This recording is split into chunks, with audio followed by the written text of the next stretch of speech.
The doors were open, the lights were on, and yet the world felt frozen. Black Friday, the day America worships at the altar of discount and desire, stood silent like a forgotten church. No carts rolling, no crowds fighting over flat screens, no lines wrapped around the block in the cold morning air. Just stillness, heavy, unusual, a kind of quiet you only hear when something is about to change. And here's the question that first hit me in the chest. How do you break a nation that never thought you had power? By waking up one morning and refusing to spend a single dollar. By showing them that without you, their empire is just an empty building with fluorescent lights buzzing like flies over yesterday's feast. My name is Simmons, and you're listening to Chronicles of Black. If you're here for truth, for history, for pain and pride stitched together like skin over scars, then this is where you belong. Make sure you subscribe and tell me in the comments what you felt the moment you realized money isn't just currency, it's a voice. The parking lot of Walmart stretched out like a desert,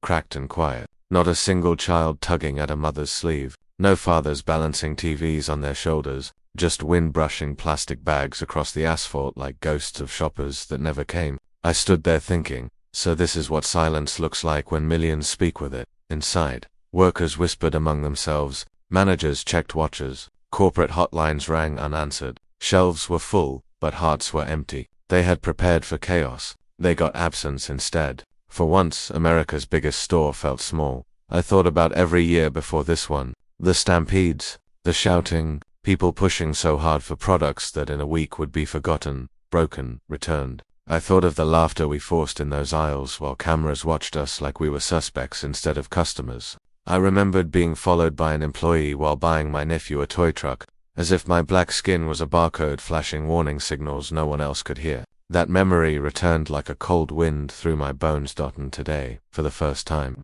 we weren't there to be watched, judged, or followed. We stayed home. We kept our dignity in our pockets, where our money used to be. Some say power is loud. They imagine fists raised, protests screaming through city streets. But power also lives in the quiet choices. The refusal, the day you decide you've had enough of being treated like a thief while handing over your paycheck to the same hands that disrespect you. The moment you choose pride over purchase. The news vans drove by slowly, confused. Reporters stepped out expecting crowds, fights, madness. Instead, they found emptiness. The story wasn't chaos this year. The story was absence. The story was who wasn't there. A mother from Detroit told her kids they could wait for shoes. A college student in Atlanta deleted every online cart and whispered, "Not this year." A barber in Chicago turned the open sign around and spent the day teaching young boys about value, not items. Across states and cities, black families sat together instead of standing in checkout lines. We chose ourselves, and that choice hit corporate America like a punch they never saw coming. The managers inside Walmart walked back and forth trying to hold their voices steady. They'll come, just give it time. But time passed like a slow funeral march. Hour after hour, the store remained still. No footsteps, no carts, just that hum of fluorescent lights flickering like they were breathing through their last inhale. I walked past the sliding doors and felt the chill of conditioned air against my skin. A greeter offered me a smile, too forced, too nervous. He looked around like any moment they might all be fired for welcoming no one. His eyes asked a question, his mouth didn't dare speak. "Where is everyone?" I didn't answer out loud. I just looked down those aisles, polished and waiting. Like the store was begging for footsteps it once took for granted. For years we filled those aisles. We made them rich. We made them powerful. But today, we made them think. The silence wasn't empty. It was full of every voice that had been ignored. Every complaint brushed aside. Every black child asked too many questions at the register. Every mother searched more than others. Every father humiliated when a receipt was demanded, though his card had already cleared. That silence held every story they thought we forgot. And there I stood, my own memories pressing against my chest like someone knocking from inside my ribs. I remembered my aunt being accused of hiding makeup she already paid for. My cousin stopped at the door for no reason but suspicion, dressed in a blue vest. The look in their eyes when they apologized, not because they were sorry, but because they had no proof to stand on. The way we swallowed anger like poison and called it patience. Today, patience expired. Black Friday had always been theirs, but this time, the power shifted like tides pulling away from shore. A quiet ache in the air, a realization that without black wallets, black families, black hands, this whole system shook. I could almost hear the ancestors whispering through that empty space. You see them now. You feel what they never wanted you to feel. Your worth. This was no riot. No chaos. Just absence like thunder before the storm. And as I stood in that stillness, looking at what a country looks like without us fueling its wealth, I felt something deep, steady, undeniable. We didn't vanish. We became visible.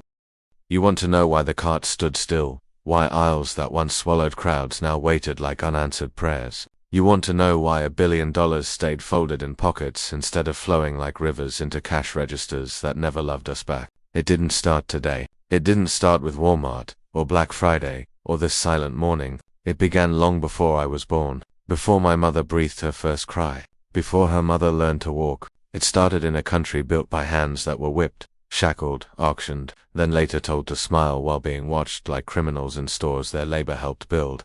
That's why they walked out. That's why we stayed home.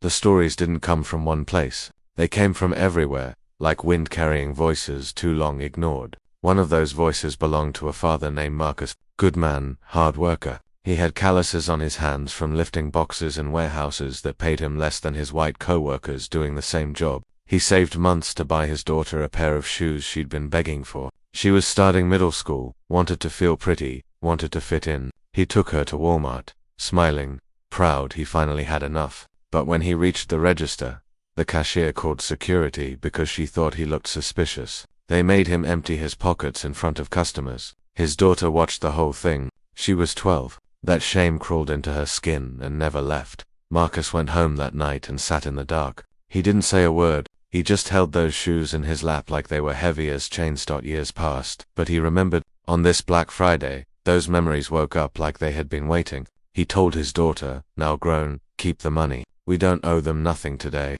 Another voice belonged to a grandmother named Elaine. She remembers segregation like yesterday. She remembers signs telling her where she could walk, where she couldn't sit. She remembers her father paying with cash and still being questioned like a thief. One time, store owners took his money but refused to hand him the item he paid for. He walked home empty, not because he couldn't buy it, but because they chose to deny him dignity. Elaine still shops with purpose. She counts every dollar like it's sacred. So when she heard about the boycott, she didn't hesitate. She put her purse down, folded her arms, and said the words so many elders have whispered under their breath for decades. Let them feel what they made us feel.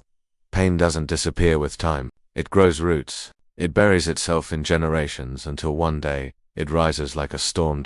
And then there was Jasmine. Young, smart, hopeful. She worked at Walmart part-time while studying nursing. She needed that job to pay tuition. One day a coworker joked about her talking to Black on the phone. Manager laughed. Jasmine complained. Days later she was fired for being unprofessional.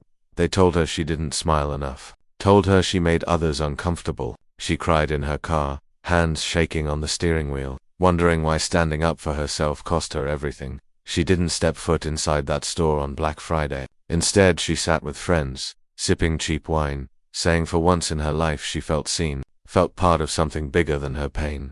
These stories, Marcus, Elaine, Jasmine, they're not rare. They're not new. They're threads from a cloth woven over centuries. A cloth of disrespect, mistrust, humiliation passed down like unwanted inheritance. This boycott wasn't born last night. It was born in the wounds no one cared to heal. Sometimes racism doesn't shout. Sometimes it whispers when security follows you for no reason. Sometimes it smiles while clutching a purse tighter as you walk by. Sometimes it hides behind corporate policy and customer service scripts. Sometimes it arrests without cause. Sometimes it kneels on a man's neck until the world watches him die. And every time, there is a moment afterward, quiet, bitter, invisible, where you swallow pain so it doesn't burn your throat on the way out. This morning, we stopped swallowing. Churches talked. Barbershops buzzed. Group chats lit up like wildfire. One day, they said, one day we hold our money back.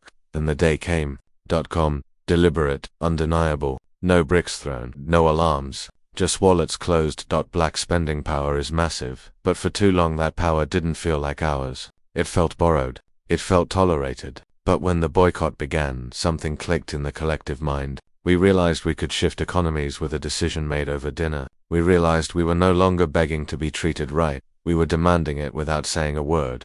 Corporate emails leaked. Executives called emergency meetings. Shareholders panicked. Analysts said, it's temporary. They'll come tomorrow. But deep down, they knew this wasn't about products anymore. It was about respect. Because how long can a people be followed through stores built on profits from their pockets? How long can mothers be treated like suspects? How long can employees be silenced when they speak truth? How long can families endure humiliation at checkout counters and then return with smiles because they have nowhere else to go? The boycott answered with one quiet echo. Not this time. We walked away because they never listened when we stood there. We stayed home because they never valued us when we showed up. We withheld dollars because they never understood words. Pain became memory. Memory became resolve. Resolve became movement. This wasn't anger, it was awakening.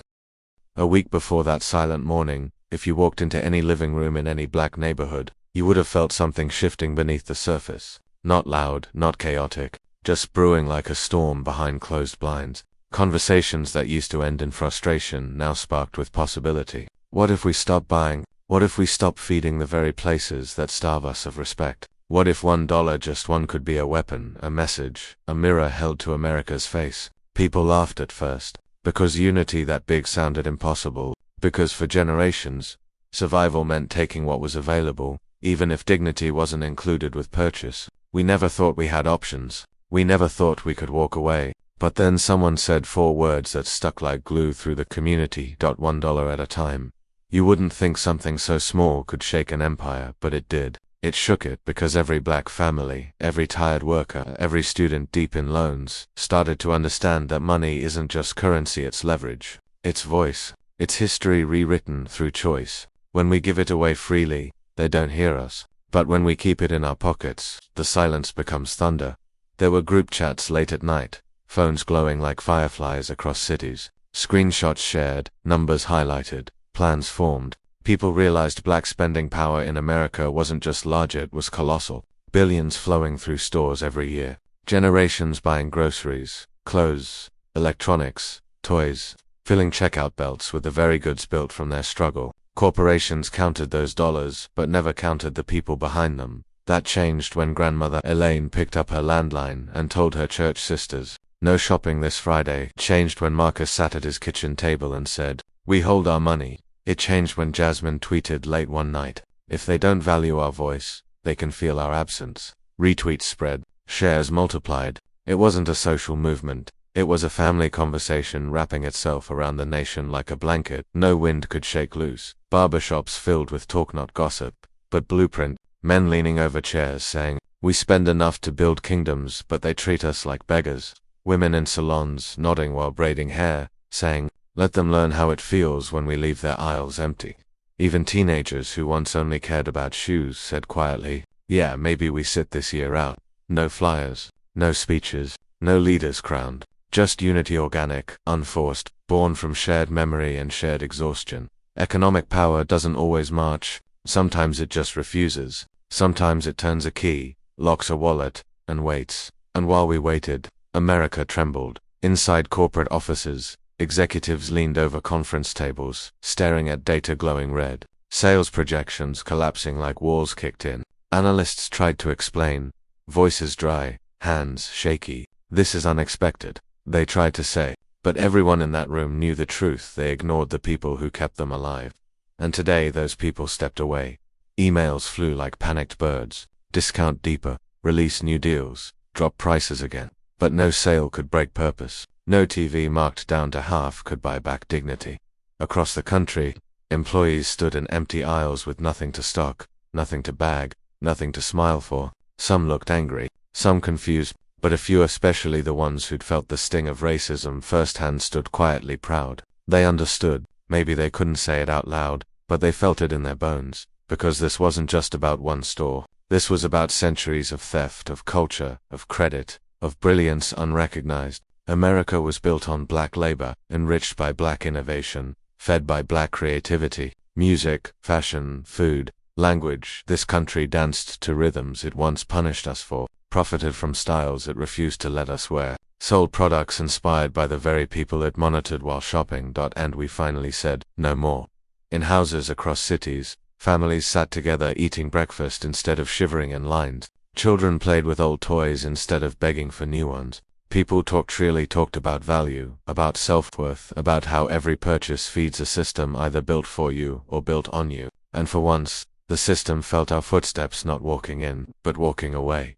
Imagine the executives watching live sales numbers like heart monitors, each hour flatlining a little more. They rushed to release new deals 40% off, then 50, then 70. But you can't discount your way to respect. You can't slap a sales sticker over history. You can't clear the clearance rack of prejudice. Some stores tried to joke about it online, tried to spin the story as a glitch, a weather issue, a scheduling mix-up, but cameras captured truth aisles filled only with silence. Employees pacing like ghosts. Carts lined up in perfect rows, untouched. America's biggest economic holiday turned into a quiet museum of what happens when the ignored finally speak through absence. And in that stillness, something powerful happened. People felt pride, maybe for the first time. Neighbors who never spoke before shared food and stories. Elders told grandchildren what it felt like to be denied service, and why withholding dollars was more powerful than fists. Teens who once thought history was boring now sat forward, listening like the story was new, because suddenly history wasn't just something that happened, it was something we were still writing. Black unity turned invisible suffering into visible impact. The boycott wasn't anger, it was intelligence sharpened over generations. It was strategy soaked in survival. It was the understanding that respect can't be bought with money, but dignity can be purchased with restraint.